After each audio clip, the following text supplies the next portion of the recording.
90% పైగా ఎగ్జామ్లలో మహాత్మా గాంధీ అనే అంశం మీద 1 లేదా 2 మార్కులు తప్పకుండా వస్తున్నాయి. కాబట్టి ఈ వీడియోలో మహాత్మా గాంధీ గారి మీద గత ఎగ్జామ్స్లో అడిగినటువంటి ప్రీవియస్ క్వశ్చన్స్ మరియు వాటి ఎక్స్ప్లెనేషన్ చూద్దాం. ఇక్కడ ఫస్ట్ క్వశ్చన్, క్రిప్స్ ప్రతిపాదనలను దివాలా తీసిన బ్యాంకుకు రాబోయే తేదీతో ఇచ్చిన చెక్కుగా అభివర్ణించినది ఎవరు? Option 1 Gandhi, option 2 Vallabhbhai Patel, option 3 Jawaharlal Nehru, option 4 B R Ambedkar. దీని ఆన్సర్ వచ్చేసి మనకు option 1 Gandhi is the correct answer. అయితే ఈ క్రిప్స్ మిషన్ గురించి కొన్ని కీ పాయింట్స్ చూద్దాం. మొదటగా క్రిప్స్ మిషన్ లేదా క్రిప్స్ రాయబారం అనేది 2వ ప్రపంచ యుద్ధ సమయంలో భారతీయ సహకారం మరియు మద్దతును పొందడానికి 1942లో బ్రిటిష్ ప్రభుత్వం చేసిన ఒక ప్రయత్నమే ఈ క్రిప్స్ మిషన్. మరి అప్పుడు ఉన్నటువంటి బ్రిటిష్ ప్రధాని ఎవరు అంటే విన్స్టన్ చర్చిల్.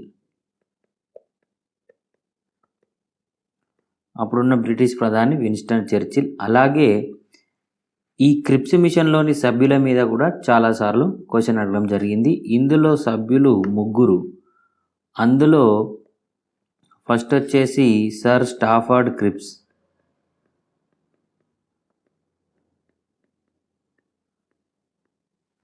రెండో అతను వచ్చేసి లార్డ్ పెతిక్ లారెన్స్,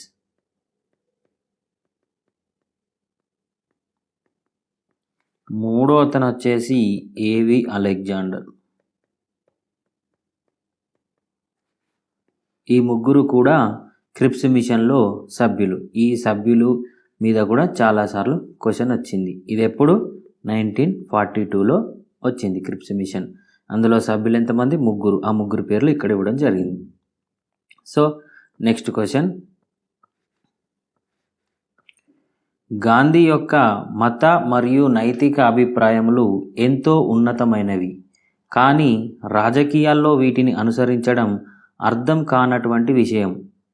ఏ వైస్రాయ్ గాంధీ అభిప్రాయాలను ఉద్దేశించి తన అభిప్రాయమును ఈ విధంగా వ్యక్తం చేశాను? Option 1 Lord Reading, option 2 Lord Irwin, option 3 Lord Willingdon, option 4 Lord Chelmsford. దీని ఆన్సర్ వచ్చేసి ఆప్షన్ 3 లార్డ్ విల్లింగ్టన్ అండి. ఇక్కడ ఆప్షన్ 3 మీదికి వచ్చేసింది.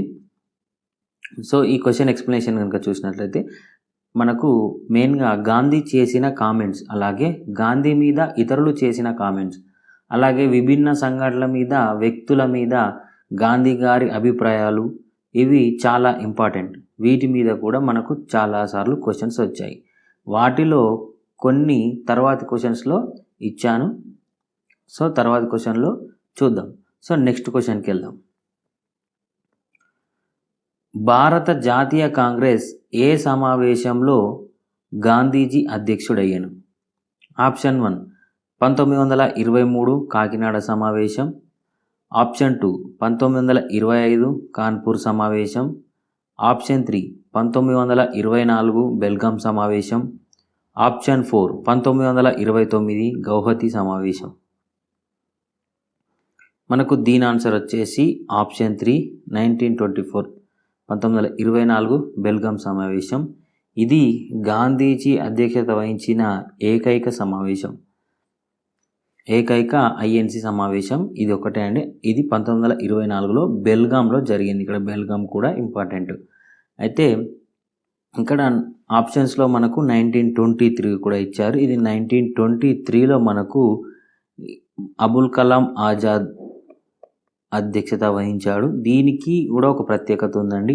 ఏంటి ప్రత్యేకత అంటే అతి చిన్న వయసులో ఐఎన్సికి అధ్యక్షత వహించిన వ్యక్తిగా ఇక్కడ మనకు అబుల్ కలాం ఆజాద్ గారు నిలవడం జరిగిందండి. ఇది ఎక్కడ జరిగిందంటే మరి ఇది ఢిల్లీలో జరిగిందండి. ఇది ఢిల్లీలో జరిగింది. నెక్స్ట్ వచ్చేసి మనకు 1925 కాన్పూర్ సమావేశం అని ఆప్షన్ 2లో ఇచ్చాడు. ఈ 1925లో అధ్యక్షత వహించింది ఎవరు అంటే మనకు సరోజినీ నాయుడు గారు ఇక్కడ 1925లో కాన్పూర్లో అధ్యక్షత వహించారు. దీనికి ఒక ప్రత్యేకత ఉంది. ఇదేం ప్రత్యేకత అంటే ఐఎన్సికి అధ్యక్షత వహించిన మొదటి భారతీయ మహిళగా ఈమె నిలవడం జరిగింది. ఎవరు? సరోజినీ నాయుడు గారు 1925 కాన్పూర్ సమావేశంలో అధ్యక్షత వహించారు. మరి ఈమె మొదటి భారతీయ మహిళ ఎవరు? సరోజినీ నాయుడు. మరి మొదటి మహిళ ఎవరు? ఐఎన్సికి అధ్యక్షత వహించిన మొదటి మహిళ ఎవరు అంటే అన్ని బెసెంట్ గారండి. అన్ని బెసెంట్ ఐఎన్సికి అధ్యక్షత వహించిన మొదటి మహిళ. ఈమె ఎప్పుడు మరి 1917లో అధ్యక్షత వహించింది. ఎక్కడ? కలకత్తా.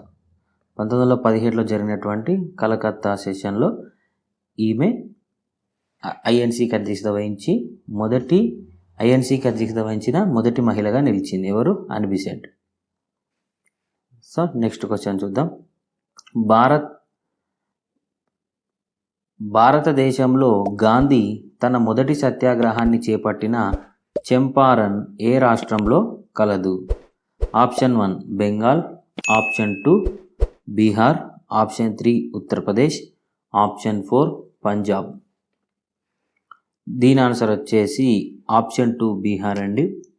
ఇది గాంధీ గారు భారత్లో చేపట్టిన మొదటి సత్యాగ్రహం.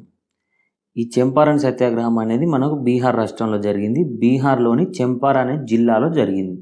ఇక్కడ మెయిన్గా తీన్ కతియా అనే పద్ధతి అమల్లో ఉండేదండి. తీన్ కతియా పద్ధతి అంటే పంటలో 3/20 వంతులో నీలిమందు పంట పండించాలని బ్రిటిష్ వారు రూల్ పెట్టారు.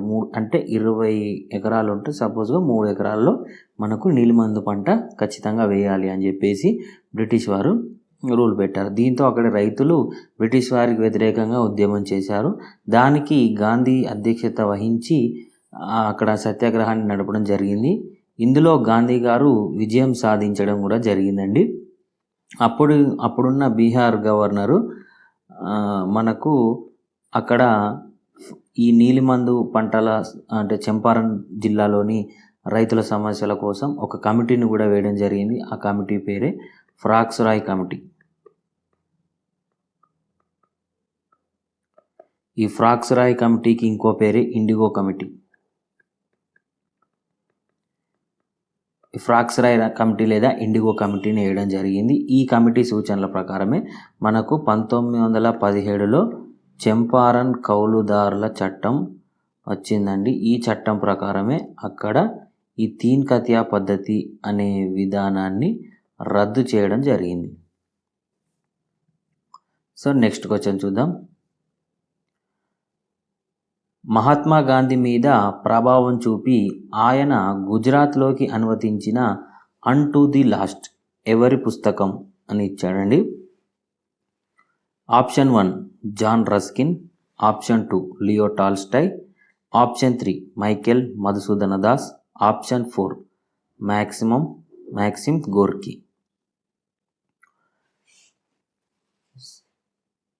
సో దీని ఆన్సర్ వచ్చేసి ఆప్షన్ 1 జాన్ రస్కిన్ అండి.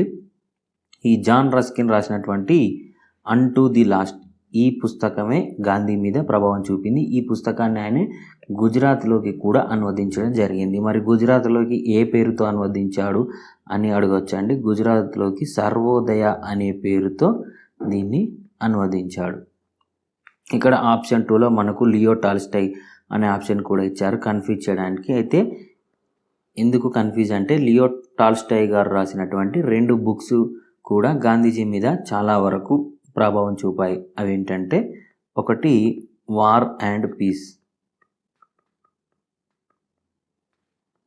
రెండవది the Kingdom of God is with in you. ఈ 2 బుక్స్ కూడా లియో టాల్స్టాయ్ గారు రచించినవండి. ఈ 2 కూడా గాంధీ మీద చాలా వరకు ప్రభావం చూపాయి. So next question. ఏ సంవత్సరంలో మహాత్మా గాంధీ హత్య చేయబడ్డాడు? Option 1 1948, option 2 1949, option 3 1946, option 4 1947. దీని ఆన్సర్ వచ్చేసి ఆప్షన్ 1 1948. ఎప్పుడంటే గాంధీ గారు చనిపోయింది 30 జనవరి 1948. ఇది మరణం. మరి గాంధీ డేట్ ఆఫ్ బర్త్ జననం ఎప్పుడండి? 2 అక్టోబర్ 1869. సో ఈ 2 డేట్స్ కూడా ఇంపార్టెంట్ అండి. ఇంకొక డేట్ కూడా మనకు గాంధీ గారి మీద చాలా ఇంపార్టెంట్ అండి. అదేంటంటే గాంధీ గారు సౌత్ ఆఫ్రికా నుండి ఇండియాకి తిరిగి వచ్చిన రోజు. సౌత్ ఆఫ్రికా నుండి ఇండియాకి తిరిగి వచ్చిన సంవత్సరం ఎప్పుడంటే 1915 జనవరి 9 అండి. ఈ డేట్ కూడా చాలా ఇంపార్టెంట్. ఈ జనవరి 9 తేదీని మనం 2003 సంవత్సరం నుంచి ప్రవాసీ భారతీయ దినోత్సవం లేదా నాన్ రెసిడెంట్ ఇండియన్ డేగా కూడా జరుపుకుంటున్నాం. ఎందుకంటే గాంధీ గారు సౌత్ ఆఫ్రికా నుండి ఇండియాకి తిరిగి వచ్చిన సందర్భంగా ఇది 2015కు 100 సంవత్సరాలు కూడా పూర్తి చేసుకోవడం జరిగింది. నెక్స్ట్ క్వశ్చన్, ఈ క్రింది వాక్యాలను పరిగణించండి అని ఇచ్చారు. ఏ. గాంధీజీ ఉప్పు సత్యాగ్రహం దేశంలో శాసనోల్లంఘన ఉద్యమానికి సంకేతాన్ని ఇచ్చింది అని ఇచ్చారండి. ఆప్షన్ బి బిలో 2వ రౌండ్ టేబుల్ సమావేశం ఢిల్లీలో జరిగింది. సి. ఎంఏ జిన్నా 1940 ప్రారంభంలో 2 దేశాల లేదా ద్విజాతి సిద్ధాంతాన్ని ప్రతిపాదించాడు. డి. గాంధీజీ ప్రజలకు డూ ఆర్ డై, దేశానికి విముక్తి చేయండి లేదా ఆ ప్రయత్నంలో చావండి అనే నినాదంను సహాయ నిరాకరణ ఉద్యమ కాలంలో ఇచ్చినాడు. సో ఏది నిజం అని ఇక్కడ ఆప్షన్స్లో ఇవ్వడం జరిగింది. ఫస్ట్ మనం ఏ కనుక చూసుకున్నట్లయితే గాంధీజీ ఉప్పు సత్యాగ్రహం దేశంలో శాసనోల్లంఘన ఉద్యమానికి సంకేతాన్ని ఇచ్చింది అని చెప్పాడండి. ఇది కరెక్ట్ స్టేట్మెంటే. ఇంకొకటి 2వ రౌండ్ టేబుల్ సమావేశం ఢిల్లీలో జరిగిందని బిలో ఇచ్చాడు. ఇది రాంగ్ అండి. 2వ రౌండ్ టేబుల్ సమావేశం ఢిల్లీలో కాదండి, లండన్లో జరిగింది. ఓన్లీ 2వ రౌండ్ టేబుల్ సమావేశమే కాదు, మొత్తం మనకు 1930 మరియు 32 మధ్య కాలంలో మొత్తం 3 రౌండ్ టేబుల్ సమావేశాలు జరిగాయి. ఆ 3 కూడా లండన్లోనే జరిగాయి. ఇక సి వచ్చేసి ఎంఏ జిన్నా, మహమ్మద్ అలీ జిన్నా 1940 ప్రారంభంలో 2 దేశాల లేదా ద్విజాతి సిద్ధాంతాన్ని ప్రతిపాదించాడు అని ఇచ్చాడండి. ఇది కూడా కరెక్టే. ఇప్పుడు ఇక ఆప్షన్ డిలో గాంధీజీ ప్రజలకు డూ ఆర్ డై, దేశానికి విముక్తి చేయండి లేదా ఆ ప్రయత్నంలో చావండి అనే నినాదంను సహాయ నిరాకరణ ఉద్యమ కాలంలో ఇచ్చినాడు అని ఇచ్చారండి. ఇక్కడ వరకు స్టేట్మెంట్ కరెక్టే అండి. కాకపోతే ఇక్కడ తప్పు. సహాయ నిరాకరణ ఉద్యమ కాలంలో ఇవ్వలేదండి, క్విట్ ఇండియా ఉద్యమ కాలంలో గాంధీజీ ఈ నినాదాన్ని ప్రజలకు ఇచ్చాడు. 1942లో జరిగినటువంటి క్విట్ ఇండియా ఉద్యమ కాలంలో గాంధీజీ ప్రజలకు డూ ఆర్ డై అనే నినాదాన్ని ఇచ్చాడు. సో ఈ స్టేట్మెంట్ రాంగ్. టోటల్ మనకు వచ్చేసి ఏ ఒకటి కరెక్ట్ అండి, అండ్ అలాగే సి ఒకటి కరెక్ట్. సో ఏ మరియు సి మాత్రమే correct. Option 4 is the correct answer. So next question వచ్చేసి ప్రతిపాదన కారణం ఇచ్చాడండి. ప్రతిపాదన గాంధీ యొక్క సత్యాగ్రహం 2 ముఖ్యమైన సిద్ధాంతములు సత్యము మరియు అహింసలపై ఆధారపడిందని ఇచ్చాడు. కారణం వచ్చేసి సత్యాన్ని విడవకుండా ఉండడమే సత్యాగ్రహం అని ఇచ్చాడు. సో దీని ఆన్సర్ చూసుకుంటే సత్యాన్ని విడవకుండా ఉండడమే సత్యాగ్రహం, ఈ కారణం కరెక్టే. అలాగే గాంధీ యొక్క సత్యాగ్రహం 2 ముఖ్యమైన సిద్ధాంతములు సత్యము మరియు అహింసలపై ఆధారపడింది, ఇది కూడా కరెక్టే. ఇండివిజువల్గా ఈ 2 కరెక్టే. మరియు ఈ ఆర్ అనేది ఏకి సరైన వివరణ కూడా అవుతుంది. కాబట్టి ఆప్షన్ 1 ఏ మరియు ఆర్ 2 సత్యము మరియు ఏకి ఆర్ సరైన వివరణ అనేది ఇక్కడ కరెక్ట్ ఆన్సర్.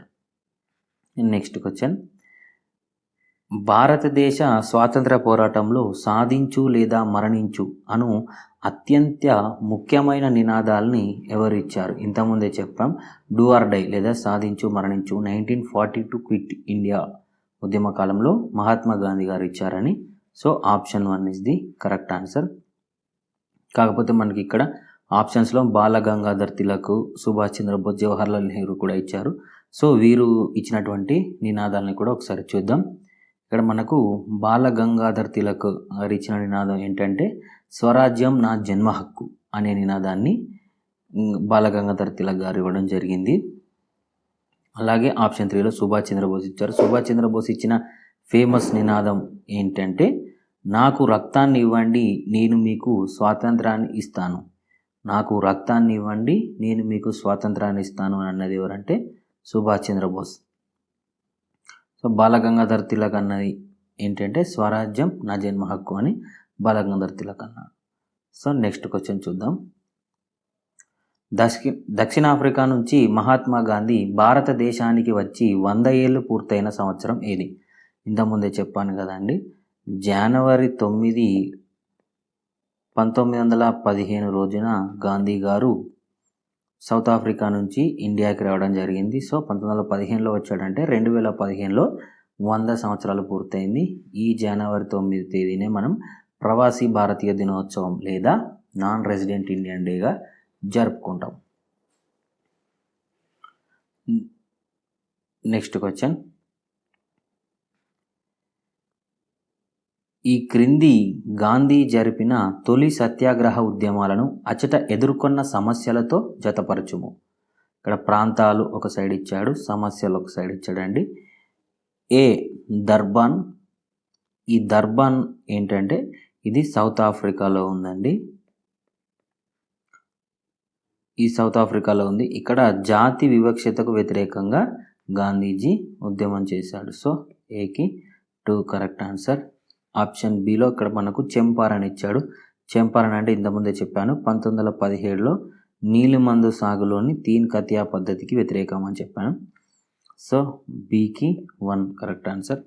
అలాగే అహ్మదాబాద్లో మిల్లు కార్మికుల స్ట్రైక్ వాళ్ళకి సపోర్ట్గా అక్కడ గాంధీజీ ఉద్యమం చేస్తారు, మిల్లు కార్మికులకు సపోర్ట్గా. సో సికి 4 అనేది కరెక్ట్ ఆన్సర్. ఈ కేడా లేదా కైరా ఇది గుజరాత్లో ఉన్న ఒక ప్రాంతం అండి. ఇక్కడ రైతుల అణచివేతకు వ్యతిరేకంగా పోరాటం చేస్తాడు. So D3 is the correct answer. A2, B1, C4, D3 అనేది మనకి correct answer. So next question మనకు వచ్చేసి 1916లో మహాత్మా గాంధీ సబర్మతి ఆశ్రమాన్ని ఎక్కడ స్థాపించాడు? Option 1 Ahmedabad, option 2 Aurangabad, option 3 Bombay, option 4 Baroda. దీని ఆన్సర్ వచ్చేసి option 1 Ahmedabad is the correct answer. Next question వచ్చేసి క్రింది వాటిలో మహాత్మా గాంధీకి సంబంధించని ఉద్యమం. Option 1 quit India, option 2 home rule, option 3 శాసనోల్లంఘన ఉద్యమం, ఆప్షన్ 4 సహాయ నిరాకరణ ఉద్యమం. ఇక్కడ ఆప్షన్ 1లో క్విట్ ఇండియా ఇచ్చాడు, ఇది గాంధీకి సంబంధించిందే. ఆప్షన్ 2లో హోమ్ రూల్ ఉద్యమం ఇచ్చాడు, ఇది గాంధీకి సంబంధించింది కాదండి, బాలగంగాధర్ తిలక్ అలాగే అని బెసెంట్ వీళ్ళిద్దరికి సంబంధించిన ఉద్యమం అండి. ఈ బాలగంగాధర్ తిలక్ గారు అలాగే అని బెసెంట్ ఈయననేమో బెల్గాంలో స్టార్ట్ చేయడం జరిగింది. అని బెసెంట్ గారేమో మద్రాసులోని అడయార్లో సహాయ నిరాకరణ ఉద్యమాన్ని హోమ్ రూల్ ఉద్యమాన్ని స్టార్ట్ చేయడం జరిగింది. ఈ హోమ్ రూల్ ఉద్యమం అనేది బాలగంగాధర్ తిలక్కి అలాగే అని బెసెంట్కి సంబంధించింది. బాలగంగాధర్ తిలక్ గారేమో బెల్గాంలో హోమ్ రూల్ ఉద్యమాన్ని స్టార్ట్ చేయడం జరిగింది. అని బెసెంట్ గారేమో మద్రాసులోని అడయార్లో హోమ్ రూల్ ఉద్యమాన్ని స్టార్ట్ చేయడం జరిగింది. నెక్స్ట్ వచ్చేసి ఆప్షన్ 3లో శాసనోల్లంఘన ఉద్యమం ఇచ్చాడు, ఇది 1930లో జరిగింది. దీనికి కూడా గాంధీజీ నేతృత్వం వహించాడు. నెక్స్ట్ సహాయ నిరాకరణోద్యమం, ఇది 1920 ఆగస్టు 1వ తారీఖున ప్రారంభమయ్యి 1922లో చౌరీ చౌరా అనే సంఘటన వల్ల ఆగిపోయింది. ఈ క్విట్ ఇండియా ఉద్యమం వచ్చేసి మనకు 1942, ఇంతకుముందే డూ ఆర్ డై నినాదం ఇచ్చాడు గాంధీజీ అని చెప్పాను కదండి. సో ఇవి ఇయర్స్. 1942 ఇది 1916 అండి హోమ్ రూల్ ఉద్యమం. 1916లో బాలగంగాధర్ తిలక్, అలాగే అని బెసెంట్ గారు. సో ఈ మనకు ఎట్లా అంటే ఆర్డర్ వైజ్, అంటే కాలానుక్రమంగా అమర్చండి అని కూడా అడగవచ్చు. సో అందుకే ఇక్కడ ఇయర్స్ కూడా చెప్పాను. సో నెక్స్ట్ క్వశ్చన్, గాంధీ గుజరాతీలో రాసిన సర్వోదయ అనే పుస్తకం దీనికి అనువాదం. ఇంతకుముందే చెప్పాను కదండి, జాన్ రస్కిన్ రాసినటువంటి అన్ టు ది లాస్ట్, ఇక్కడ ఆప్షన్ 4లో ఇచ్చాడు. అన్ టు ది లాస్ట్ అనే పుస్తకం గాంధీ గారి మీద చాలా వరకు ప్రభావం చూపింది. దీనినే గాంధీ గారు సర్వోదయ అనే పేరుతో గుజరాతీ భాషలోకి అనువదించడం జరిగింది. నెక్స్ట్ క్వశ్చన్, గాంధీ ఏ ఉద్యమ సందర్భంలో సాధించు లేదా మరణించు అనే పిలుపునిచ్చాను. సేమ్ ఇంతకుముందు వచ్చిన క్వశ్చనే, కాకపోతే అప్పుడు ఇది వేరే ఎగ్జామ్, ఇప్పుడు ఇది వేరే ఎగ్జామ్. ఆప్షన్స్ కూడా ఇక్కడ చేంజ్ అయ్యాయి. సో దీని ఆన్సర్ చెప్పాను కదండి, క్విట్ ఇండియా ఉద్యమం. 1942లో జరిగినటువంటి క్విట్ ఇండియా ఉద్యమ సందర్భంగా గాంధీ మనకు సాధించు లేదా మరణించు, డూ ఆర్ డై అనే నినాదాన్ని ఇవ్వడం జరిగింది. నెక్స్ట్ క్వశ్చన్, దక్షిణాఫ్రికా నుంచి తిరిగి వచ్చినప్పుడు మహాత్మా గాంధీ గారి వయసు ఎంత అని అడిగాడు.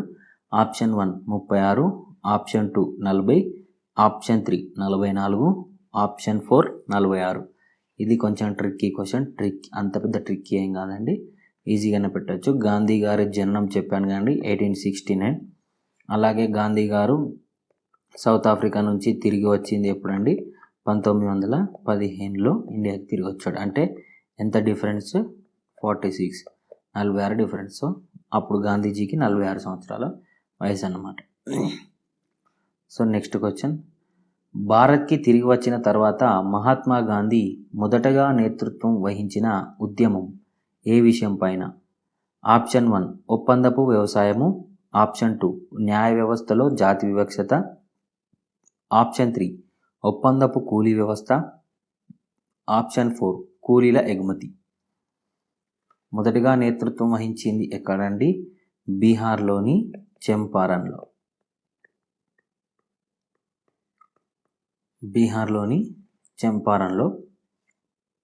సో ఇక్కడ చంపారణ్లో దేనికి వ్యతిరేకంగా, తీన్ కతియా పద్ధతి అంటే ఏంటిది, పంటలో 3/20 వంతులో ఖచ్చితంగా నీళ్ళు పంట పండించాలంటే ఖచ్చితంగా నీళ్ళు మందు పంట పండించాలంటే ఖచ్చితంగా వ్యవసాయం చేయాలి. దాన్నే ఒప్పందపు వ్యవసాయం అంటారు. సో ఈ ఒప్పందపు వ్యవసాయం అనే అంశం పైన మహాత్మా గాంధీ మొదటగా నేతృత్వం వహించిన ఉద్యమం ఇది. సో నెక్స్ట్ క్వశ్చన్, గాంధీజీని అర్ధనగ్న ఫకీర్ అని అన్నది ఎవరు? Option 1 Ramsay MacDonald, option 2 Clement Attlee, option 3 Winston Churchill, option 4 Edmund Burke. So ఇంతకుముందే చెప్పాను కదండి, గాంధీ చేసిన స్టేట్మెంట్స్, అలాగే గాంధీజీపై ఇతరులు చేసిన కామెంట్స్, అంటే అలాగే స్టేట్మెంట్స్, ఇవన్నీ ఇంపార్టెంట్ అని ఇక్కడ కూడా అదే ఇచ్చారు. గాంధీజీని అర్ధనగ్న ఫకీర్ అని అన్నది ఎవరు అంటే option 3 Winston Churchill is the correct answer. Next question, 1917లో మహాత్మా గాంధీ గారి చంపారణ్ పర్యటన యొక్క ఫలితము ఏమిటి? ఆప్షన్ 1 తీన్ కతియా పద్ధతి యొక్క రద్దు, ఆప్షన్ 2 నీలి పంట సాగు చేయు రైతులకు యాజమాన్య హక్కుల బదిలీ, ఆప్షన్ 3 గాంధీ గారి అరెస్టు మరియు ఆయనకు శిక్ష, ఆప్షన్ 4 రైతులచే వడ్డీ వ్యాపారుల బహిష్కరణ. ఇక్కడ చంపారన్ అనగానే మనకు నీలి పంట అలాగే తీన్ కతియా పద్ధతి రెండు వస్తాయండి. ఇక్కడ గాంధీ గారి అరెస్టు మరియు ఆయనకు శిక్ష అనేది టోటల్లీ రాంగ్. ఈ ఆప్షన్ లిమిట్ చేయొచ్చు, ఎందుకంటే ఇక్కడ గాంధీ గారు విజయం సాధించారు, ఆయన అరెస్ట్ కాలేదు. ఇక వడ్డీ వ్యాపారులు అంటే సంబంధం లేదు ఇక్కడ. సో ఈ ఆప్షన్ కూడా ఎలిమినేట్ చేయొచ్చు. ఇంకా మనకు కన్ఫ్యూజన్ ఉంది నీలి పంట సాగు అలాగే తీన్ కతియా పద్ధతి. ఈ రెండు కూడా ఈ చంపారన్కి రిలేటెడే. కాకపోతే ఇంతకుముందే చెప్పాను, ఈ బీహార్ అప్పుడు 1917లో బీహార్ గవర్నరు ఇక్కడ ఫ్రాక్స్రాయ్ కమిటీ లేదా ఇండిగో కమిటీని ఏర్పాటు చేసి మనకు 1917లో చంపారన్ కౌలుదారుల చట్టం అనే దాన్ని తీసుకొచ్చాడు. దాని ప్రకారంగానే తీన్ కతియా పద్ధతి రద్దు చేయడం జరిగింది. సో ఆప్షన్ 1 అనేది కరెక్ట్ ఆన్సర్. ఈ నీలి పంట సాగు చేయు రైతులకు యాజమాన్య హక్కుల బదిలీ ఇవ్వలేదండి, ఓన్లీ తీన్ కతియా పద్ధతిని రద్దు చేయడం జరిగింది 1917లో. So option 1 correct answer. Next question, ఏ ఆరోపణపై 1922 అండి ఇది 1922లో గాంధీజీకి కారాగార శిక్ష విధించారు? ఆప్షన్ 1 రాజద్రోహం, ఆప్షన్ 2 సత్యాగ్రహం, ఆప్షన్ 3 బ్రిటిష్ రాజ్యాన్ని అవమానపరిచినందుకు, ఆప్షన్ 4 హింసను ప్రేరేపించినందుకు. సో ఇక్కడ రాజద్రోహం అనేది కరెక్ట్ ఆన్సర్ అండి. మనకు 1922 మార్చి 10న రాజద్రోహం కేసు కింద గాంధీ గారిని అరెస్ట్ చేయడం జరిగింది. మరి అప్పుడు న్యాయమూర్తిగా ఉన్నది ఎవరంటే సిఎన్ బ్రూమ్ఫీల్డ్.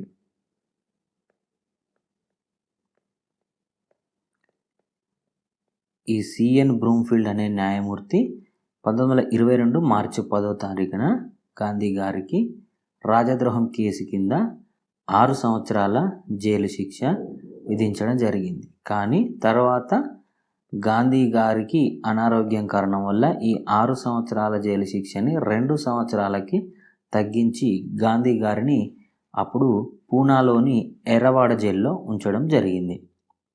సో ఈ 2 సంవత్సరాల జైలు శిక్ష అనంతరం గాంధీ గారు మళ్ళీ 1924 ఫిబ్రవరి 5న జైలు నుంచి రిలీజ్ అని జరుగుతుంది. 1922 మార్చి 10న జైలుకి వెళ్తే 1924 ఫిబ్రవరి 5న 2 సంవత్సరాల శిక్ష తర్వాత విడుదల కావడం జరిగింది.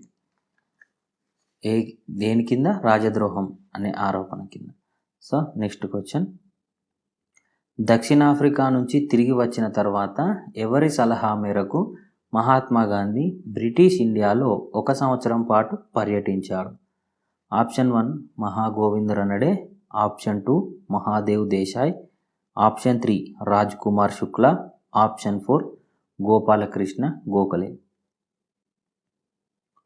సో దీని ఆన్సర్ వచ్చేసి ఆప్షన్ 4 గోపాలకృష్ణ గోఖలే అనేది కరెక్ట్ ఆన్సర్ అండి. ఈయననే మనకు గాంధీజీ యొక్క రాజకీయ గురువుగా కూడా చెప్పబడతాడు. గాంధీజీ యొక్క రాజకీయ గురువు ఎవరు అంటే గోపాలకృష్ణ గోఖలే. మరి గోపాలకృష్ణ గోఖలే యొక్క రాజకీయ గురువు ఎంజి రన్నడే.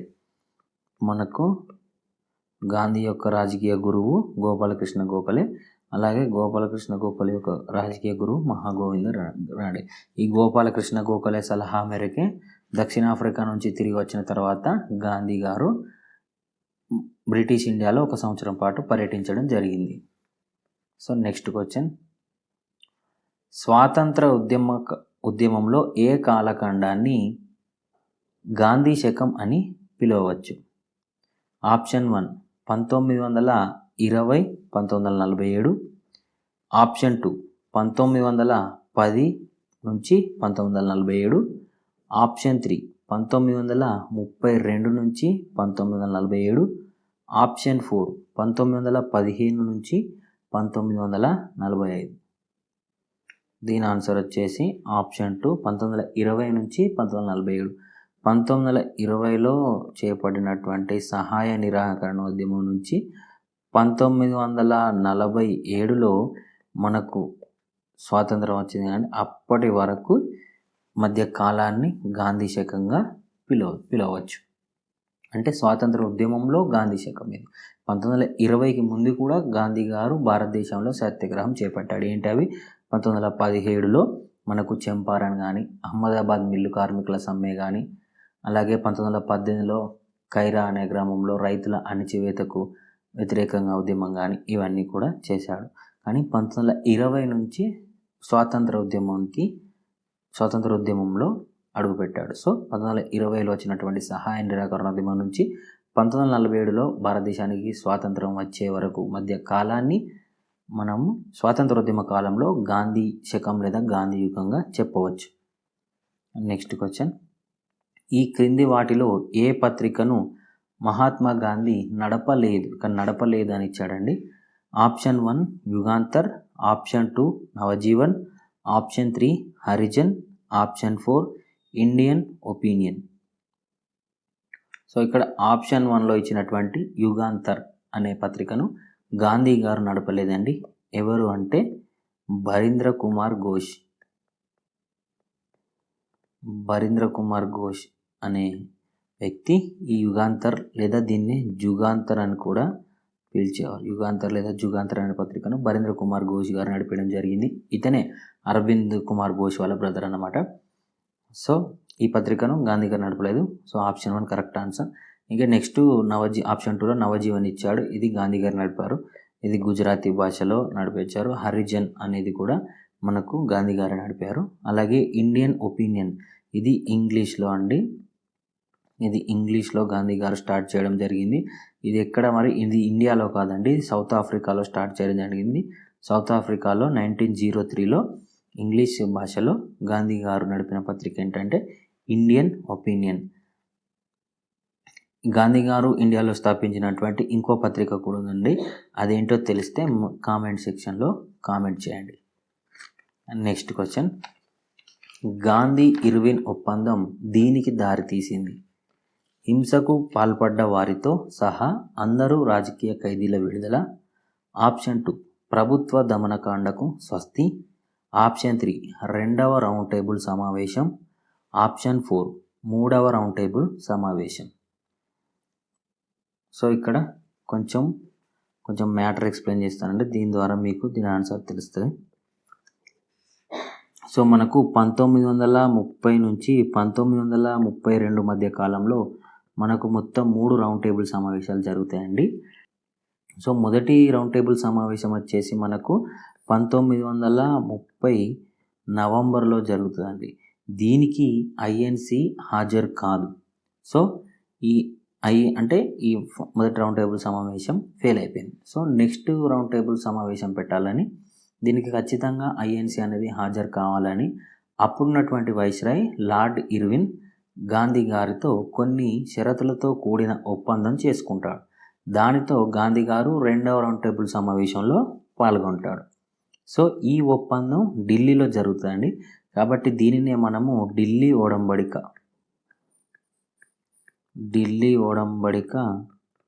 లేదా గాంధీ ఇర్విన్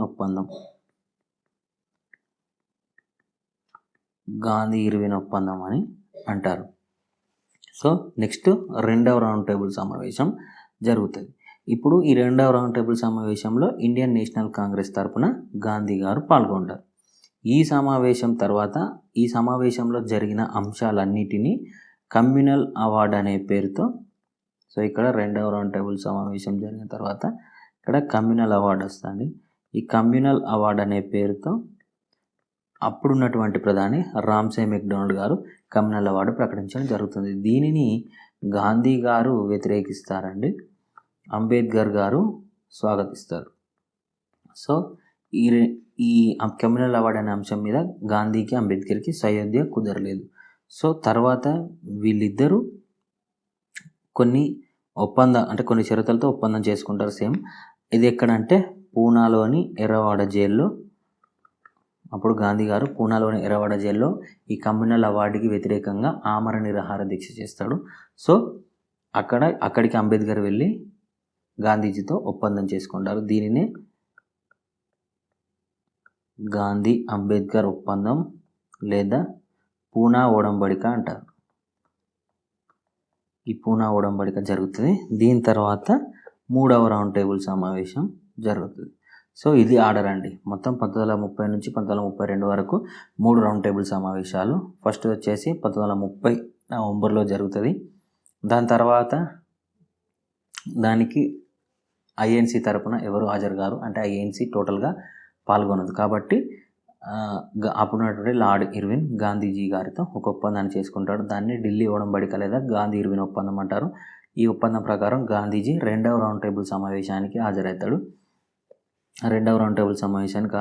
తర్వాత ఈ 2వ రౌండ్ టేబుల్ సమావేశం తర్వాత రామ్సే మెక్డొనాల్డ్ అప్పుడు కమ్యూనల్ అవార్డు ప్రకటిస్తాడు. దీన్ని గాంధీజీ స్వాగతించాడు, కానీ అంబేద్కర్ స్వాగతిస్తాడు.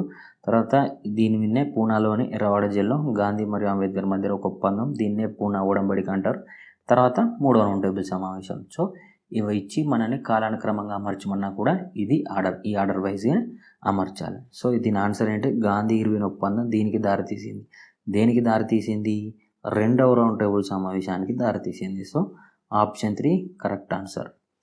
నెక్స్ట్ క్వశ్చన్, మహాత్మా గాంధీ దేనిని దివాలా తీస్తున్న బ్యాంకుకు తరువాయి తేదీతో ఇచ్చిన చెక్ అని అన్నారు? సేమ్ ఫస్ట్ క్వశ్చన్ అదే అండి, కాకపోతే ఇక్కడ ఎగ్జామ్ అనేది వేరు. ఇది 2017లో జరిగినటువంటి గ్రూప్ 3 పంచాయతీ సెక్రటరీ మెయిన్స్లో వచ్చినటువంటి క్వశ్చన్. అంతకుముందు వచ్చిన క్వశ్చన్ వేరే ఎగ్జామ్లో వచ్చింది. సో దేని మీద ఉన్నాడండి? క్రిప్స్ ప్రతిపాదనల మీద ఈ కామెంట్ చేయడం జరిగింది.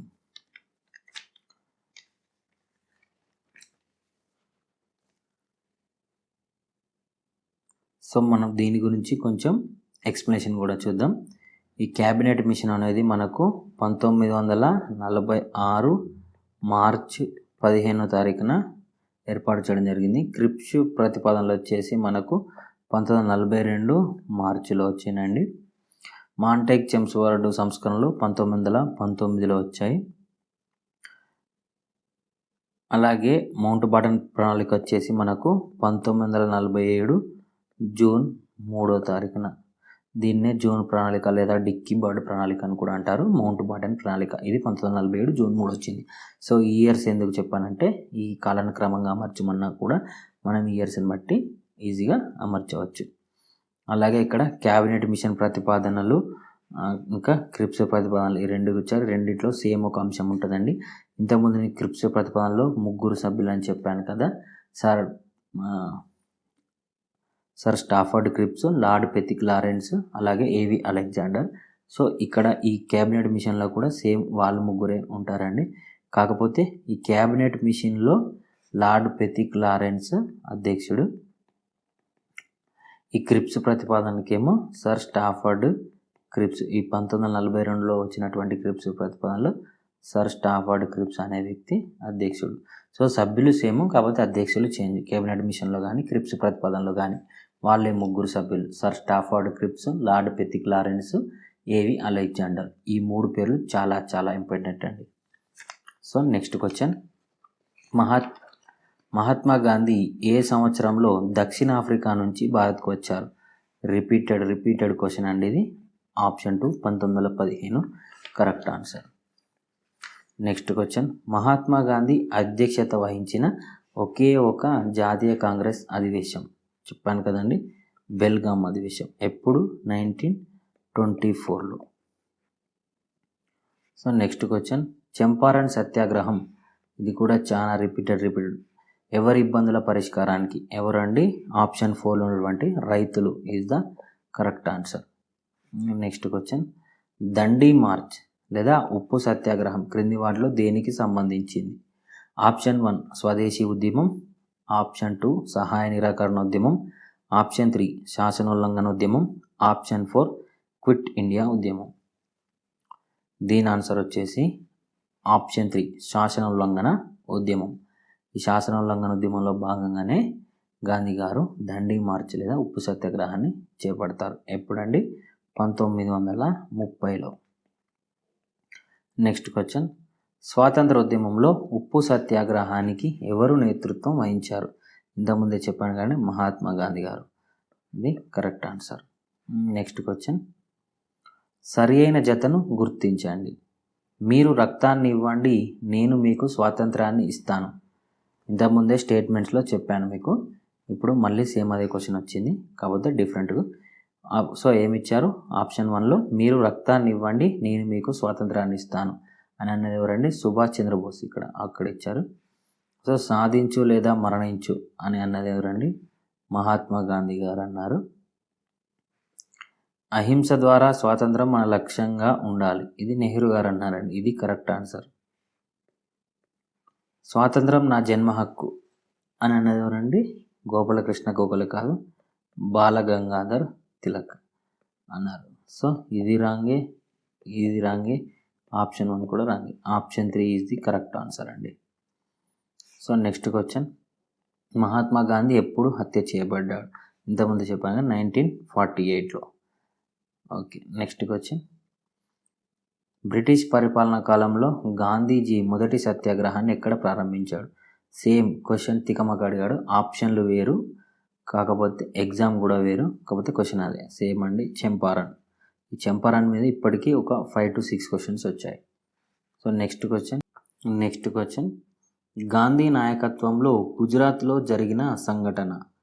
ఆప్షన్ 1 నెల్లిమర్ల మిల్లు వర్కర్ల ఆందోళన, ఆప్షన్ 2 కేడాలోని రైతుల ఆందోళన, ఆప్షన్ 3 బార్దోలిలోని రైతుల ఆందోళన, ఆప్షన్ 4 సత్యాగ్రహం అని ఇచ్చారు. గుజరాత్లో జరిగినటువంటి ఏంటండి? కేడా లేదా కేరళలోని రైతుల ఆందోళన. ఇంతకుముందు క్వశ్చన్లో చెప్పుకున్నాం కదండి. నెక్స్ట్ క్వశ్చన్, పూనా ఒడంబడిక. ఇంతకుముందు డీటెయిల్గా ఎక్స్ప్లెనేషన్ చేశాను కానీ పూనా ఒడంబడిక ఎవరెవరి మధ్య జరుగుతుంది? గాంధీ మరియు అంబేద్కర్ మధ్యలో జరుగుతుంది. ఎప్పుడు? కమ్యూనల్ అవార్డు 2వ రౌండ్ టేబుల్ సమావేశం జరిగిన తర్వాత, కమ్యూనల్ అవార్డు ప్రకటించిన తర్వాత. నెక్స్ట్ క్వశ్చన్, మహాత్మా గాంధీని జాతిపిత అని ఎవరు పిలిచారు? Option 1 Rabindranath Tagore, option 2 Jawaharlal Nehru, option 3 Vallabhbhai Patel, option 4 Vinoba Bhave. యాక్చువల్గా ఇక్కడ జాతిపిత అని పిలిచింది మనకు సుభాష్ చంద్రబోస్ అండి. కాకపోతే ఇక్కడ ఆప్షన్స్లో ఇవ్వలేదు. మేబీ ఈ ఎగ్జామ్లో అందరికీ ఒక మార్కు కలిసే ఉంటుంది. 2016లో జరిగినటువంటి assistant veterinary surgeon in animal husbandry ఈ ఎగ్జామ్లో అందరికి ఒక మార్క్ కలిసి ఉంటుంది. సుభాష్ చంద్రబోస్ అనేది కరెక్ట్ ఆన్సర్. ఇక్కడ ఆప్షన్స్లో ఇవ్వలేదు. Next question, Gandhi rise to power పుస్తక రచయిత ఎవరు అని ఇచ్చారు. ఇక్కడ ఆప్షన్ 2లో ఇచ్చినటువంటి జూడిచ్ బ్రౌన్ అనే బ్రిటిష్ మహిళ గాంధీ రైజ్ టు పవర్ అనే పుస్తకాన్ని రాయడం జరిగింది. నెక్స్ట్ క్వశ్చన్, ఈ క్రింది సత్యాగ్రహం గాంధీ చేపట్టిన శాసనోల్లంఘన ఉద్యమం 1930-31తో సంబంధం కలిగి ఉంది. ఇంతకుముందే చెప్పాను కదండి, శాసనోల్లంఘన ఉద్యమంలో గాంధీ ఉప్పు సత్యాగ్రహం చేపట్టాడు. ఇప్పుడు 1930-31 సంవత్సరంలో. So option 2 correct answer. Next question, Poona ఒప్పందం ఎవరి మధ్య జరిగింది? చెప్పాను కదండి, పూనా ఒడంబడిక లేకపోతే గాంధీ అంబేద్కర్ ఒడంబడిక అని. గాంధీ అంబేద్కర్ ఎప్పుడు? కమ్యూనల్ అవార్డు తర్వాత. ఇది కూడా చాలా రిపీటెడ్ క్వశ్చన్, ఎగ్జామ్ వేరు అంతే. నెక్స్ట్ క్వశ్చన్, మహాత్మా గాంధీ రాజకీయ గురువుగా ఎవరిని భావిస్తారు? ఇంతకుముందు ఎక్స్ప్లెయిన్ చేశాను, గోపాలకృష్ణ గోఖలే. మరి గోపాలకృష్ణ గోఖలేకు రాజకీయ గురువు ఎవరు అంటే MG Ranade, Mahagovind Ranade. Next question, ఇది హోంవర్క్ క్వశ్చన్ అండి. ఇంతటితో ఈ వీడియో అయిపోయిందండి. ఇది ఒకటి హోంవర్క్ క్వశ్చన్. దీని ఆన్సర్ అనేది కామెంట్ సెక్షన్లో కామెంట్ చేయండి. ఈ వీడియో మీకు ఏమాత్రం నచ్చినా, నా ఎఫర్ట్స్ ఏమాత్రం నచ్చినా కూడా ఈ వీడియోకి ఒక లైక్ చేసి మీ ఫ్రెండ్స్తో షేర్ చేసి నా ఛానల్ని సబ్స్క్రైబ్ చేయండి. ఈ పీడిఎఫ్ కోసం కింద డిస్క్రిప్షన్లో ఉన్న లింక్ ద్వారా టెలిగ్రామ్ ఛానల్లో జాయిన్ అయ్యి ఈ పీడిఎఫ్ డౌన్లోడ్ చేసుకోండి. Thank you.